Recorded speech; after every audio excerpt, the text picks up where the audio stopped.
Welcome to Masterclass series. My name is R.K Mashauri, and today I'm with Azim Jamal, and we're talking about organized planning.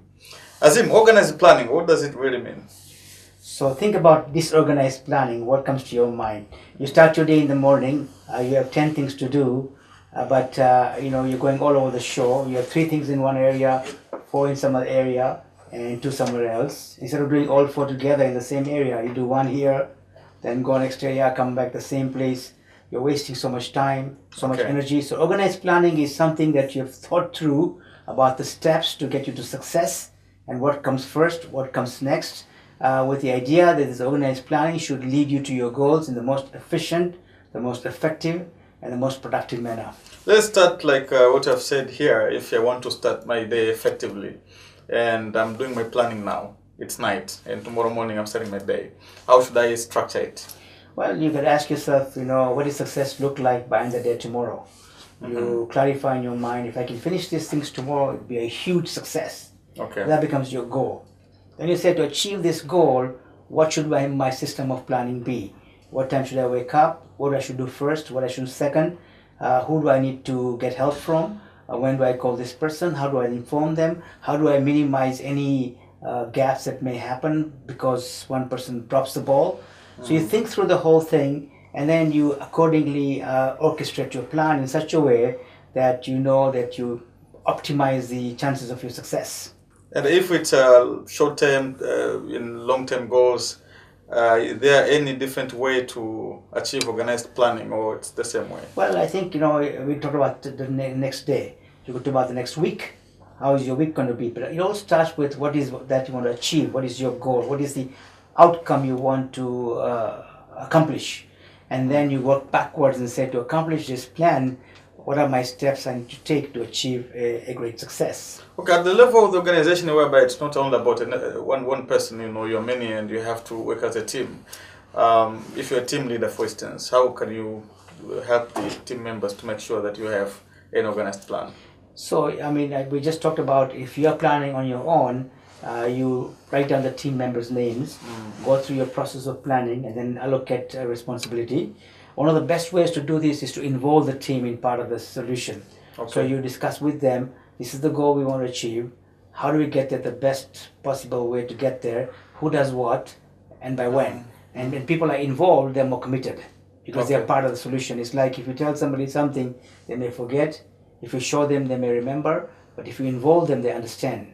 Okay. So the more involvement they are with you, the better your chances of success And in the process, how do you manage or monitor whether the plan is effectively executed or not? So there is a periodic evaluation. If you're doing just planning tomorrow, then by the end of the day tomorrow, you sit down and go back to your day and say, look, this is what I planned the night before. How have I done? What could I have done better? What did I do well? And learning from the day, you plan the next day. However, if you also have a midpoint, I call it not the hour of the power, the power of the hour, but the hour of the power is that midway in the day you stop for 1 hour, look at last day's plans, what has happened half day, and you regroup to make sure that you finish your task by the day. So you're evaluating twice, midday and end of day. Okay. With a view of learning what happened well, what didn't happen well, and so you can plan better the next day. Okay, some people normally stuck when something urgent happens at the middle of executing the plan. And obviously, because now you have your organized plan arranged before, sometimes it confuses you. What do you advise if such a thing happens? So there are a few things. Allow some flex time in the day, because there's going to be something happening in the day that will throw you out, right? So if there's no flex time, then you're caught off guard and you cannot finish what you plan to do. So flex time allows you to do that. That's number 1. Number 2 is when you have a deeper yes, which is your goal for the day, you can say no easily because you know what you need to accomplish. Otherwise, it's very hard to say no because you don't know this is important, that is important. People throw monkeys at you, you take it because you have no idea of what you want to accomplish today. But if you are really clear, then you know this is something I cannot take today. You're able to say no to people in a nice way. Okay. Because you know what you want to accomplish today and it's very important for you. Okay. So when you have a deeper yes, as my colleague Dr. Kavi would say, then saying no is easier. Okay. If in a situation whereby you are being managed, sometimes at a particular level, you have to be managed. Maybe your PA or someone is responsible to, keep your details. how best to orient someone who manages you in a manner that you don't confuse your plan and how he or she takes care of your time. So once you've done your planning the night before, what you want to accomplish the next day, what comes first, what comes next, you share with your PA or your executive assistant, and this is my plan, this is what I need to do. He or she may tell you, but you forgot this, you forgot that, so you can discuss, and then you plan out your day, and then let that person be your buffer. Okay. Yes, you know, if somebody calls you for appointment, call my executive assistant. Okay. And he or she knows what to do, right? Okay. There are situations whereby, you know, those who are part of your plan, but they're not necessarily part of you can't control them, may on one way or another make sure, you know, distort your plan. What are the strategies to make sure that they don't, on one way or another, distort your plan or, you know, like make you divert from your original plan? Yeah. So for example, let's say I have my plans and then you are part of my plan, but I don't control you. You have your own business, you have your own things, but I need your help to finish my things. So I would call you and say, Paul, tomorrow I need to finish this. I need your help with this. Are you able to deliver? And you might say yes. I said, okay, can I check up with you at 10 o'clock in the morning to make sure that you're still on board? Okay. If something comes up, I need to know because I don't want to be caught off guard. Okay. Are you okay with it? Okay. Say no problem. You might say to me, text me, and I'll reply to you everything is in control. So I'll text you at 10 a.m. even though I need to start at 4 p.m. And you'll say, Azim, I'm on track. Then I might tell you, mind if I just check back at 2 p.m. in case, because this is very important for me. 2 p.m. I text you, are you okay? Is it done? So then, you know, there are checks and balances if it's very important to me to finish it. And then I also give you some warnings so that you know that this is very important for him. And the least I can do is tell him I cannot do it. Okay. And what do you think are the major reasons why people don't, you know, organize their plans? So it's a good question. You know, Napoleon Hill in his book Think and Grow Rich has 13 key principles for success, and organized planning is the 6 riches for success. And the reason sometimes people are not systematic is sometimes they don't know. If you're running a business, you don't know what comes first, what comes next, so you make mistakes. Okay. And then you know, that's the reason why you fail. The reason you fail is not because you don't have capacity. The reason you fail is because you're not planning the proper way. You don't know how to plan the proper way. When I did my first book, I didn't know how to write a book. I was going in circles, so I didn't have an organized planning. Okay. And that's what cost me 10,000 hours of work to finish one book. Okay.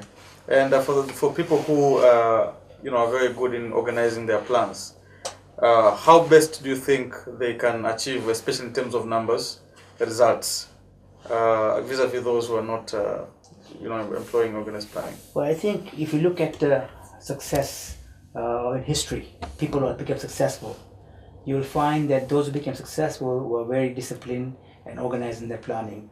And those who were not, like for example, Thomas Edison failed 10,000 times, it's because his planning was a bit messed up, but he learned each time until he mastered it. And when he mastered his organized planning and executed accordingly, he became the greatest inventor ever. Okay. So every time people have failed in their business and they look back, it's because their planning was messed up. They didn't know how to plan. And because of that, they were not able to achieve the most optimum results.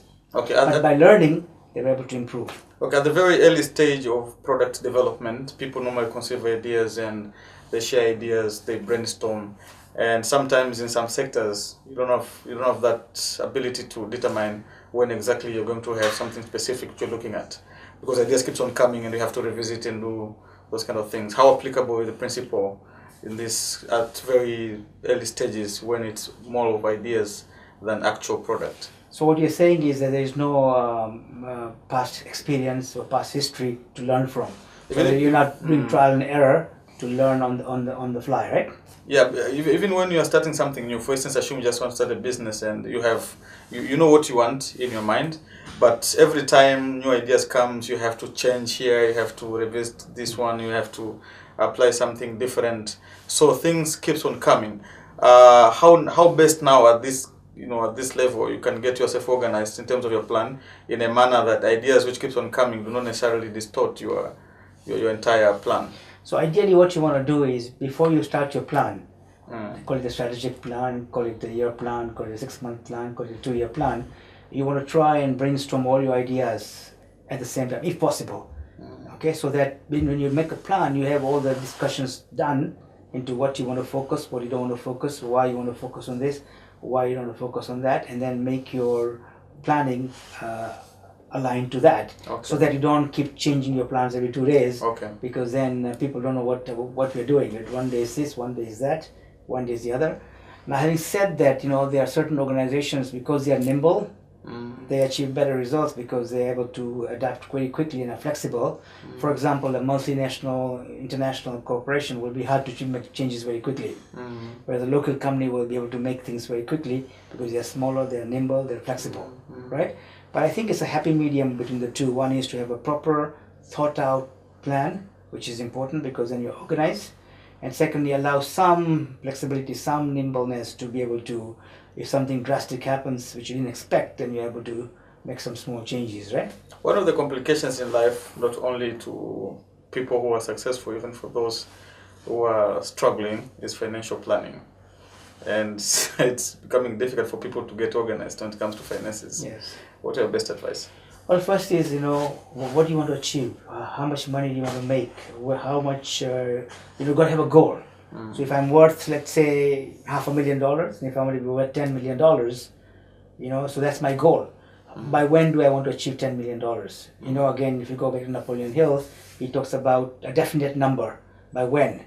And what will you do to achieve it? What sacrifice will you do? What will you give back in return? Because there's nothing for nothing. How will you evaluate your processes and your success, right?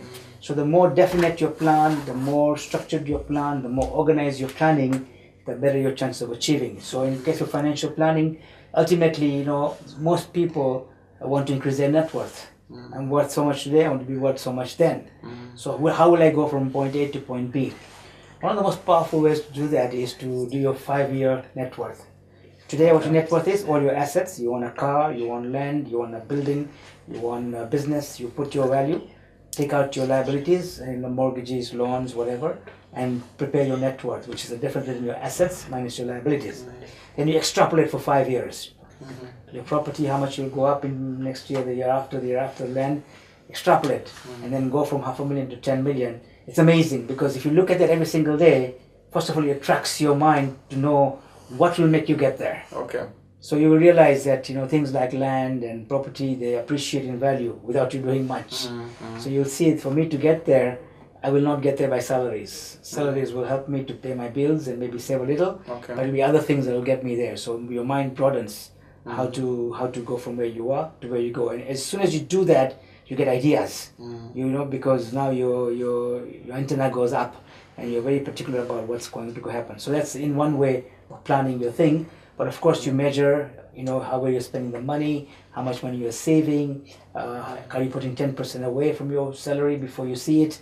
What are you doing in terms of rituals to be able to make sure that you get to your outcome you expect? I just want you to, to come back to the point, especially in organized spending and saving. Because planning is one thing, but many people also fail when it comes to organized spending and organized saving. What's your idea? Because many people, for instance, when they get salary after 15 days, the 15 days, people are broke already. So what I tell people is go and tell your employer, pay me 90%. 90%. Don't pay me 100%. Take my 10% away, put it in a savings account. I don't want to see it. But make sure that it earns the best possible interest I can get. So the 10% goes away before you see it. And what you don't see, you don't miss. Okay, so it goes and it's accumulating interest, and before you know, you got a sizable amount to buy a property, to buy a business, to do things with it. But if you don't do it, it won't happen. So it's organized saving. It's a forced saving. In other words, you're paying yourself first. Before you pay the household expenses, before you pay the car expenses, before you pay the plumber, you're paying yourself 10% first and saving. So he said, before I pay the whole world, let me pay myself. Otherwise, whatever money comes in, it goes out before you know. Everybody wants a piece of it. But what you don't have, you don't have. Okay, let's come to other areas of life, especially in personal development. People normally dream to upgrade their skills. It may be education level, it may be, professional skills. And you're an expert into that. What is the best way to get organized and to plan for personal development over time? So again, remember we discussed at one point specialized knowledge. So what is it about your knowledge? What is it about the services you give? What is it about the products you sell? What are you specializing in? what is your niche, right? And based on that, you do your organized learning accordingly. Okay. So that you're not learning everything and anything, you're not reading everything and anything, because it gives you scattered knowledge and it's all over the place, but it's not deep enough. So once you have a particular goal in the education you're specializing in, then you make sure everything you learn and read and develop aligns to that. So you become much more an expert as opposed to your generalist. Okay, thank you so much, Azim, for the first part of the conversation, the topic organized planning. Thanks for watching Masterclass series. We're going for the short break, and when we come back, we'll continue the topic organized planning with Azim Jamal. And my name is R.K Mashauri. Thanks for watching. Persistence is the ability to go the distance and not give up. No person really succeeds without really persisting. Steve Jobs, Nelson Mandela. If you look at Henry Ford, he persisted because he believed that he can do it. Many people give up 3 feet away from gold. You have to make sure your persistence is enlightened. So if you want a mango, don't climb a coconut tree. You climb the tree and then in the end get something you don't want. Welcome back to Masterclass series. My name is R.K Mashauri and I'm still with Azim Jamal. And we're talking about organized planning. Azim, I just want to come back at personal level, especially at home. Sometimes managing time at home, makes everything mess up. I want to know, how can people become more effective and efficient by applying the principle of organized planning? So if you are the CEO at the house, like you say you are the woman of the house who's the CEO who makes sure the clothes are ironed, the clothes are washed, the food is done, the place is cleaned, whatever it is. If you're the CEO of the house, then mothers have a lot of responsibility with getting kids ready for school, getting the food ready, making sure that if there are maids involved, whatever there is, right? So if this woman of the house, before she goes to sleep at night, decides tomorrow, what we're going to be cooking, what's the plan, what I need to do for the kids' school, their lunch, their shoes are polished, their clothes are ironed, all that. And she then delegates accordingly where she can delegate, if you have maids, if not, then she has to do it herself. That's one part. The day will be much more productive, much more systematic if she's planned. Otherwise, she's running around all over the place, getting angry and all that, right? Some CEOs of the house plan a week. Every Monday, we're going to have fish. Every Tuesday, it's chicken. Every Wednesday, it's vegetables. Every Thursday, it's cassava. Every Friday is rice. So whatever it is, so you plan the whole week. So you buy the goods accordingly when you go grocery shopping once a week on Sunday. Buy everything for the week. You plan everything, and then every day is done. Not one day you go and then you get this, and next day you go to get that. I'm not sure what I'm cooking today. It's again disorganized, which will take much more energy, much more effort, much more duplication. But if you're systematic and plan properly, the chances of then duplication and inefficiency becomes much lesser. Okay. Yeah. So it gives you an idea that even in the household, people can be more organized. The children's homework, if you have a plan, okay, when children come home, I read once in Johannesburg, I was there doing a talk in the hotel, there was a nice quote on the room. It said, your future success is dependent upon your daily rituals. So if you have a ritual for the child to go to school, when they come back from school at 3:30 or 4, whatever it is, they get an hour break. They can play, they can have their meal, they can do whatever. Then they have to have an hour of studies where they do their homework. Like, it's structured, so it's planned, it's organized. It's not like every day is different, and every day it's like people are running around and you're forcing them to come to study and arguing and all this, because nobody has been part of the organized planning, involvement in the process. Okay, Azim. In a situation whereby there's some issues when it comes to executing the same, you've planned well, but there are issues when you execute, how often should people revisit and learn from the mistakes? I think it's daily. If daily before you go to sleep at night, you sit down for 5 minutes, okay? Go in a nice quiet place, take your notebook and say, today my day. Start with what worked well. I planned this day, this went well, this went well, this went well. Great job. What could I have done better today? Here, okay? These are my learnings. So because they are my learnings, they are my investment, they're not my expense. Yeah? Then how do I want to plan tomorrow? What are my goals for tomorrow? And how I'm going to go about and apply the learning of today and of yesterday and of last week. Because each day you get better and better every day in every way. Okay. The experiences at workplaces whereby you assign somebody with a job and tomorrow you ask him how far have you gone, he'll tell you I'll do tomorrow, or I've told someone else and someone else tells you someone else. It becomes really hectic. How, for instance, you're in a position of leadership and you have too many people's organized plans and you have your own plans as well. How do you monitor? How do you manage? So again, if there's an involvement of people, there's much more understanding of what they're doing and much more buy-in and commitment. However, if you're leading 10 people, you have your notebook and you have each person's name with the tasks given to them. Each person, you've discussed what the goal is, when it's due. Again, always have a buffer. If something is due on December 10th, tell them it's due on December 6th. Okay. So you buy a buffer. Okay. And then on December 3rd, we will sit down at this time to review it. Are you okay? So each one, you have that kind of a system whereby there's a deadline with a buffer and there's a midpoint of checkup. And the midpoint is also diarized.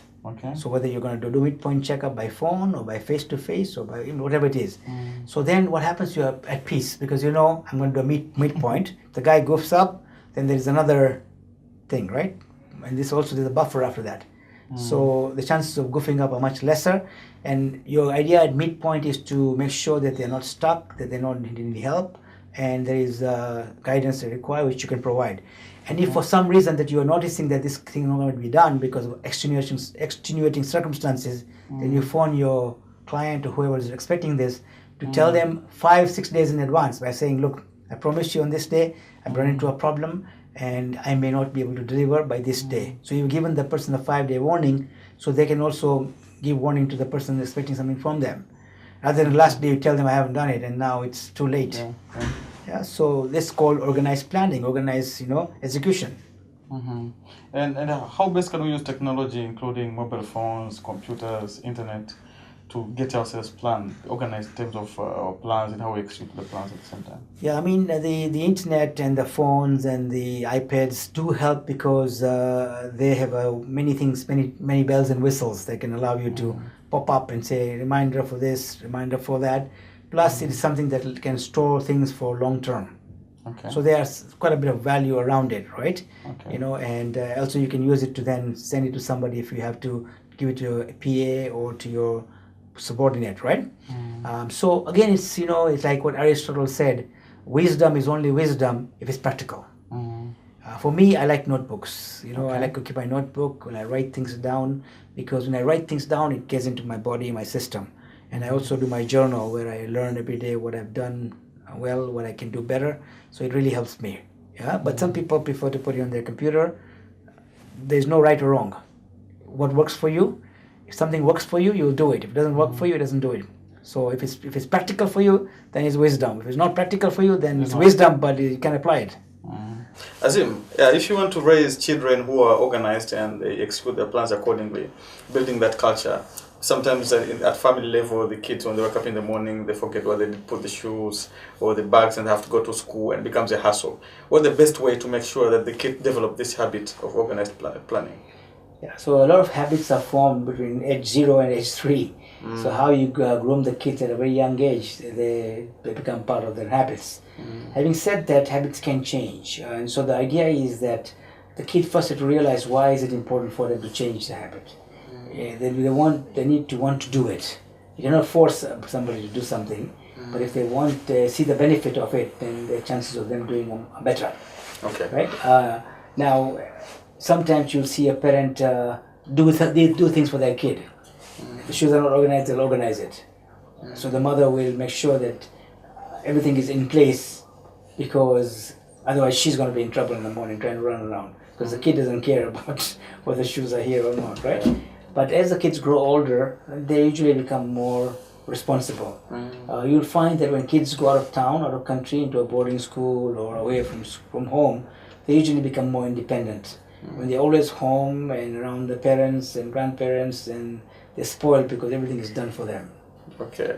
Now, Azim, experience has shown us that so many people, so many organizations, and even governments are more reactive as opposed to being proactive. So people are moved by events. When events happens is when people now start to plan, instead of looking at the future and predict the things and put up a proper plan to make sure when something comes, they are good. What is the best way to change that habit? See, some people think that they don't have a choice. They think, oh, this is normal. If this doesn't happen, it has to not happen. Things will happen. Yes, they do happen, but we have a lot of choice and a lot of control over things. Because every time you do something that doesn't work out, you know what didn't work out. The next time you have to make sure that that doesn't happen again. And it requires a lot of thought and planning and execution and delegation to make sure that it doesn't happen. But most people, it's like a mechanical life. It's like robot. Every day you do the same thing, and you repeat the same thing, and you repeat the same thing for days and days and weeks and months, because then you think it's not possible to change. The reality is it is possible to change, but you cannot expect to do the same things and expect a different result. Yeah. You got to change the way you're doing things to expect different results.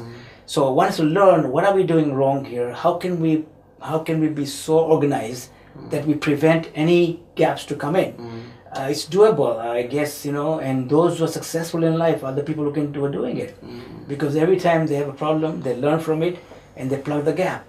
Every time they have a problem, they learn from it and they plug the gap. And this way, by plugging gaps each day, they become masters and become really brilliant at organized planning, which leads to their success. And what about the fallback plan or plan B? Because sometimes the plan doesn't work, and then you have to... Sure. So you have a system whereby you say, okay, this is our plan, but if something goes wrong, what is our plan B? Or plan C. So, you're ready for any happenings. You don't get caught off guard. Most people get caught off guard by being reactive, as you say, because they didn't expect it. Now they don't know what to do, and they go back to the square one, right? But if you have people who know the goals, they know what we want to achieve, they know if plan A doesn't work out, they have the discretion to do plan B.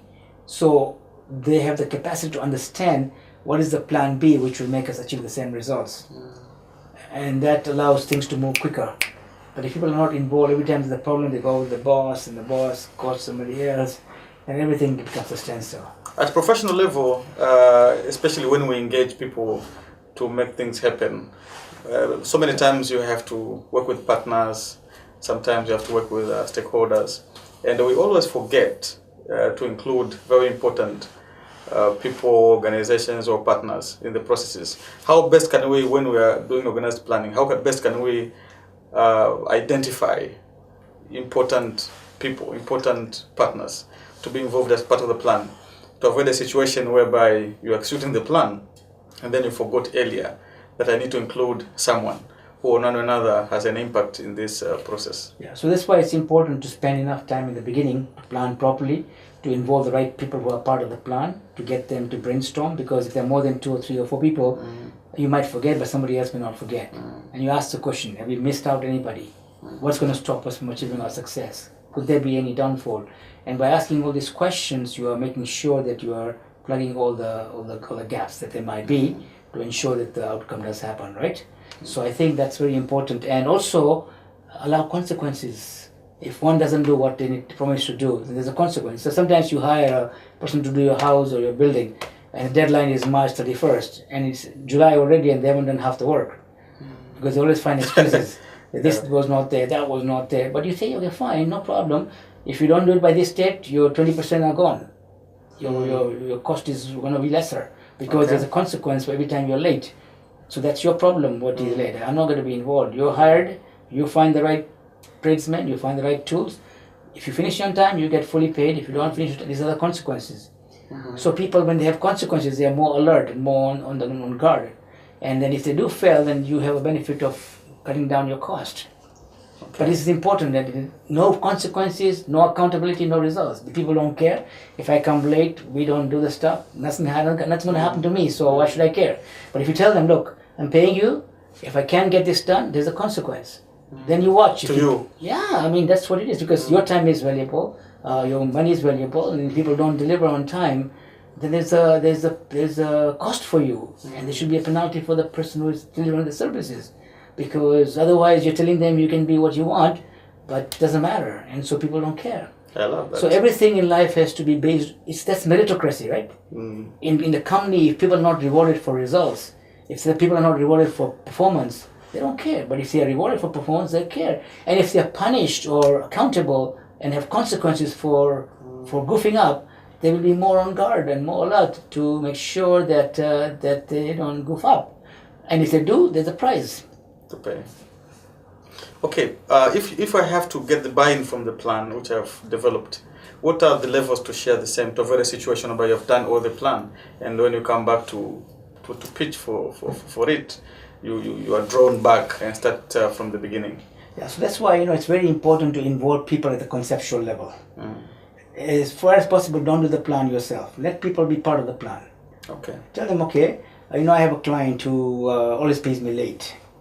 So when I make a deal with the person, I said, look, when you pay me late, it's a big problem for me because I have to chase you. My people have to chase you. It's time, and for us, time is money. So we don't like to chase you. And you can have whatever excuse you have, but there should be some consequences. What do you think is the fair consequences if you don't pay me on time? He'll say, no, I'll pay you on time this time. I said, fine. If you pay me, no problem. But what if you don't pay me? What should be the consequences? And then, because it's costing me money for being paid late, it's costing me time, it's costing me energy. And then you'll say, okay, how about we charge interest on the late payment? What should be the interest? 2% a month, 3% a month, whatever it is. And then you put this in your contract. So if the person is late, there's a consequence. So at least you're compensated for wastage of time, you're compensated for your money being tied up. And then if they have to pay 3 people, who are they going to pay first? Where the biggest penalty is, right? In terms of profitability, how can organized plans help organizations increase the level of profits?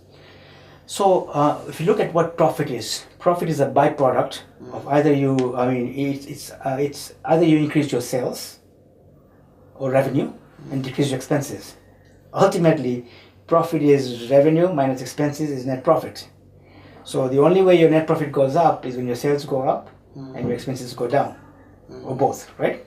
So when you have organized planning, your revenue can go up because you're planning how to sell. You are looking at all the ways to be better at selling.